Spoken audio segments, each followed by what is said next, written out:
The fundamental driver of the world's demand for energy is about two things. It's about population growth. In the time since I've been on the planet, which is about 50 years, the population has doubled from 3 billion to 6 billion. And in the next 30 years, it will increase by another 33 billion people. So the first driver is population growth.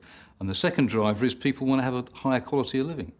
So, over the next couple of decades, there are somewhere between 1 and 2 billion people will move from a rural way of life to an urban way of life. Can I tell you a little story? Sure. It's my energy story. So 20 years ago, as a young geologist, I lived in Beijing. And I wasn't allowed to drive, so I had a young guy as a driver. And he lived with his wife and very young son and parents in a 2-roomed hut. And they had a coal brazier and 2 kerosene lamps. That was their energy consumption. Last summer, I took my family back to Beijing. Same driver, still working for BP, still as a driver. We spent 2 weeks in Beijing doing the Olympics. At the end of it, he said, "Come and see my new apartment." So I went to his new apartment. He's got underground car park with his Chinese-built car in the basement. We get out on the 18th floor.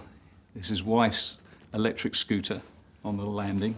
We go into the apartment. It's a 3-bedroomed apartment. It's got heating for the winter, air conditioning for the summer. It's got a big American-style freezer, bigger than anything we've got in the Hayward household. There's a flat-screen TV on the wall of the kitchen, small one. There's an enormous flat-screen TV on the wall of the lounge, and there's a flat-screen TV on the wall of each one of the bedrooms. That man's still doing the same job he was 20 years ago, but think about his energy consumption. For 2 things.